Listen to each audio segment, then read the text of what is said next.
धर्म प्रेमी सज्जनों,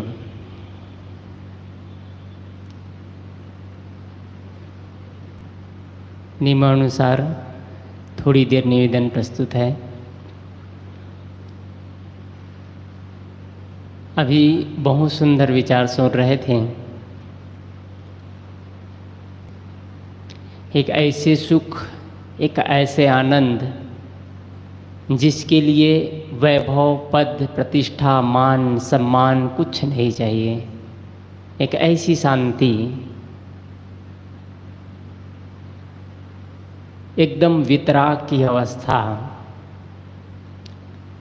कोई आदमी के पास बहुत वैभव हो जाए, बहुत पद हो जाए, प्रतिष्ठा हो जाए, मान सम्मान हो जाए, पैसा हो जाए, बंगले हो जाए, और जब आदमी मरे तो बिलबिला करके मरे, शिकायत से भर करके मरे, ये मेरे, ये तेरे, ये सब इतनी शिकायतों का बाउंडर इकट्ठा करके मरे तो सब कुछ बेकार चला जाता है। सब कुछ बेकार चला जाए।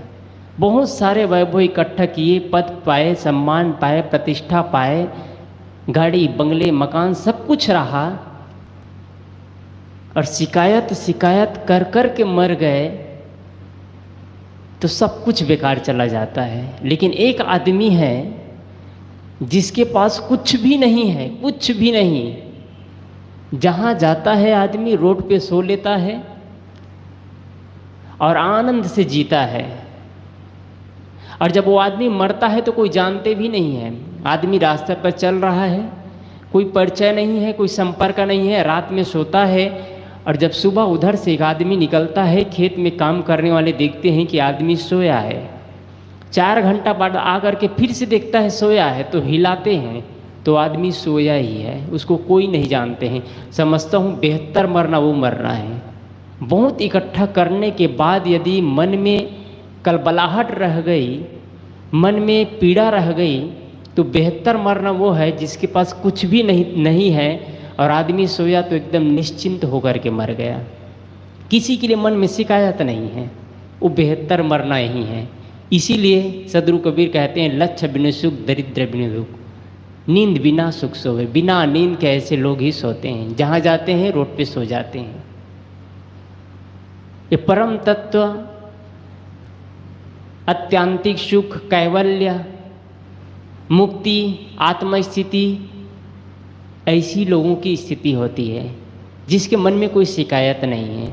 सद्गुरु उसी बातों को लेकर के कहते हैं, पंक्ति के साखी के अंतिम में है, दादा भाई बाप के लेखों चरणन हुई हो बंदा, अब की पुरिया जो निर्वारे सोजन सदा आनंदा। उसी बात के लिए है, अब की पुरिया जो निर्वारे सोजन सदा आनंदा। सद्गुरु कहते हैं, सब लोगों से संबोधन करते हुए, समाज में संबोधन करते हुए, और वैभवशाली महान पुरुष, उनका बोलने का तरीका, अंदाज कुछ अलग ही है। उनका एक एक वाक्य आदमी के लिए अमृत है और आत्म स्थिति की बातें हैं। और सद्गुरु कबीर आध्यात्मिक उन्नति के लिए जोर डालते हैं। यहाँ पर सद्गुरु कबीर के पूरे बीजक में अंदर आत्मा की बात, सुख की, परम स्थिति की, आत्म की स्थिति की बातें ज़्यादा हैं, बाहरी वैभवों की बातें नहीं करते हैं ज़्यादा।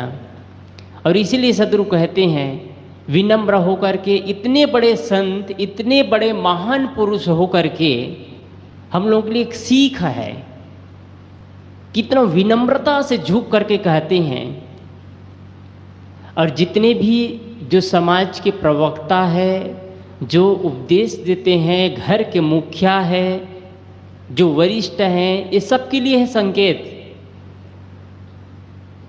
जिसके इशारे पे दुनिया चलती है वो सब के लिए सद्गुरु संकेत करते हैं।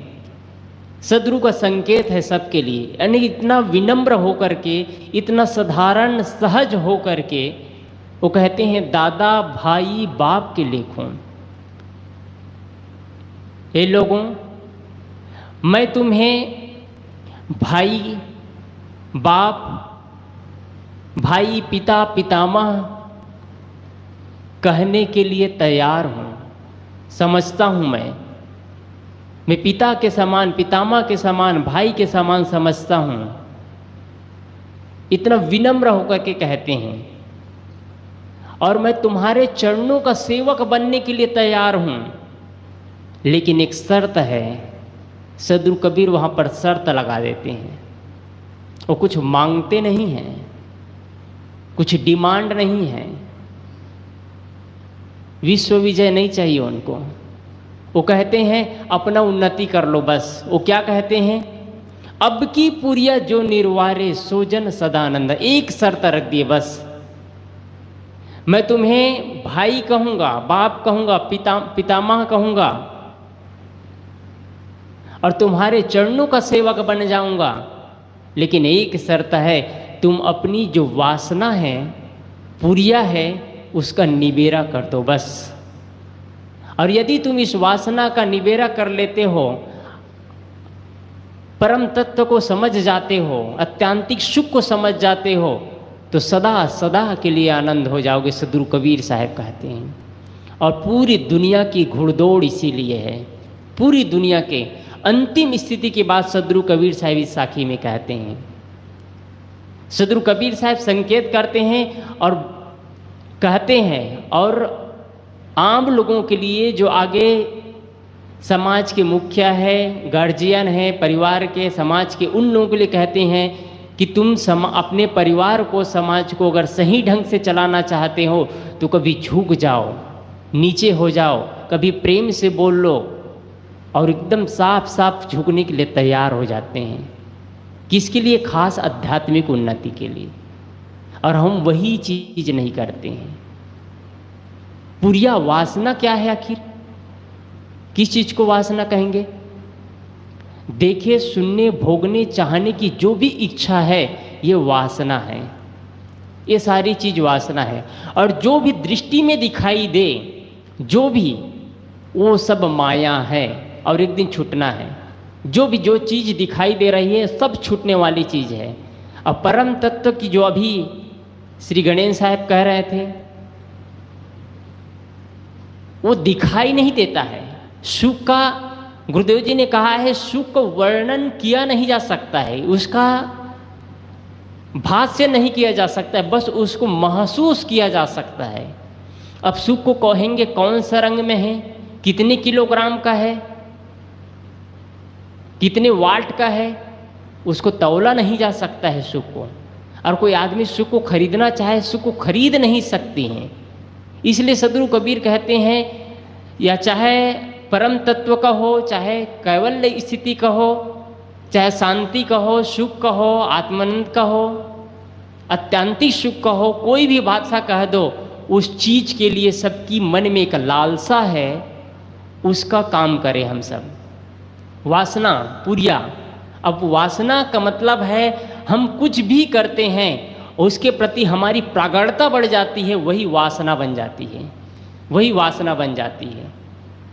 कुछ खाते हैं लेकिन पेट भर गया, संतोष, नहीं खाते हैं चलेगा, लेकिन हमारी इच्छा बन गई और खा लूँ और खा लूँ, वही वासना बन जाती है। कोई आदमी जिस चीज़ के बिना नहीं रह सकता, वो चीज़ वासना बन जाती है। आप कहेंगे भोजन के बिना, तो शरीर चलाने के लिए भोजन चाहिए, इसको वासना नहीं कहा जाएगा। आदमी बिना ऑक्सीजन के नहीं रह सकता, तो क्या वासना थोड़ी ना होगी? वो स्वाभाविक क्रिया है, ये स्वाभाविक क्रिया है, ये बिना लिए नहीं चल सकता शरीर। लेकिन एक आदमी है जो गलत चीज़ों का सेवन करते हैं, गलत खाते पीते हैं, उसके बिना भी शरीर चल सकता है, तो उसको हम इच्छा रूपी घसीटते जाते हैं और इच्छा बनाते जाते हैं, वो वासना बन जाती है। इसलिए सदगुरु कहते हैं कि वासनाओं की पुरिया का निवेरा कर दो। अब बहुत कठिन है, कहना बहुत सरल है, बहुत सरल। कहने में कितना देर लगेगा? 1 मिनट भी नहीं लगता है कहने में, और इसको जीने में पूरा जीवन खत्म हो जाता है। लेकिन समझ में नहीं आती है बातें, बस बात सुनते हैं, एक कान से दूसरे कान से निकलती चली जाती है। जो हमारी लत होती है, जो आदतें होती है, बुरी आदतें, वो सुधरती नहीं है। एक कुत्ता का अगर पूंछ टेढ़ा है तो टेढ़ा ही रहेगा। हाँ, लेकिन अगर किसी में हिम्मत हो, ताकत हो, हौसला हो, बुलंदी हो, तो आदमी बहुत कुछ कर सकता है। आदमी ही तो है जो पानी में डूबता है, हजारों किलोमीटर निकलता है, आकाश में उड़ता है, कई कई हजार किलोमीटर तय करता है। आदमी की बुलंदी तो है, साहस तो है। लेकिन जब अध्यात्म की बातें आती है तब सब किनारे कर देते हैं, ये हमसे नहीं होगा, भगवान की कृपा से होगा। सदगुरु कहते हैं अगर चाहते हो वासना का निबेरा करने के लिए तो तुम्हारे सामने मैं झुकने के लिए तैयार हूं। इतने बड़े प्रवक्ता, इतने बड़े संत हो करके, और संतत्व की साधना यही है, यही संतत्व।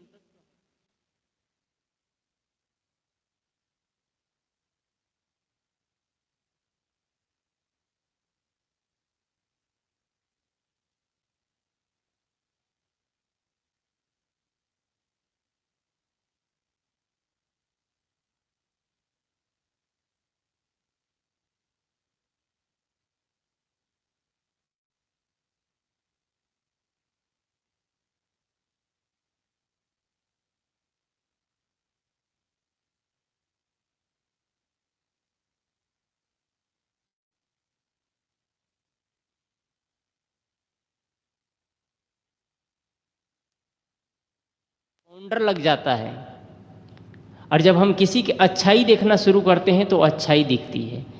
दृष्टि हमारी है, हम जिधर ले जाना चाहते हैं उधर हम अपने दृष्टि को ले जाते हैं।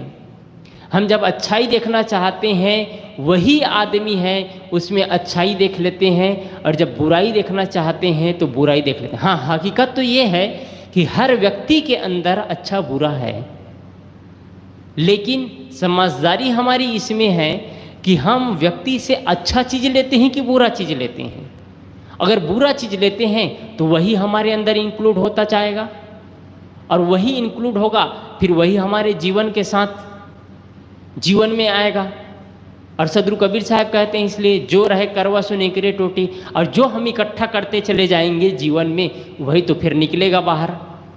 इसलिए हम अच्छाई देखें और प्रयास ये करें कि जीवन में किसी के लिए ज़्यादा शिकायत ना रहे।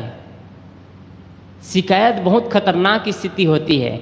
आदमी बूढ़े हो जाते हैं, 80 साल 90 साल तक के हो जाते हैं, शिकायत करते करते मरते हैं आदमी, और कहते हैं हम इंसान हैं, भक्त हैं, साधु हैं, हम अपने को अलंकारित करते हैं, हम संत हैं। क्या हमारी मन की स्थिति संतत्व की ओर चल रही है? कभी कभी विपरीत स्थिति में चली जाती है। बहुत कठिन परिश्रम के बाद आदमी अपने को सुलझा लेते हैं। मन की ग्रंथियों को ही सुलझा लेना ही वासनिक निबेरा है।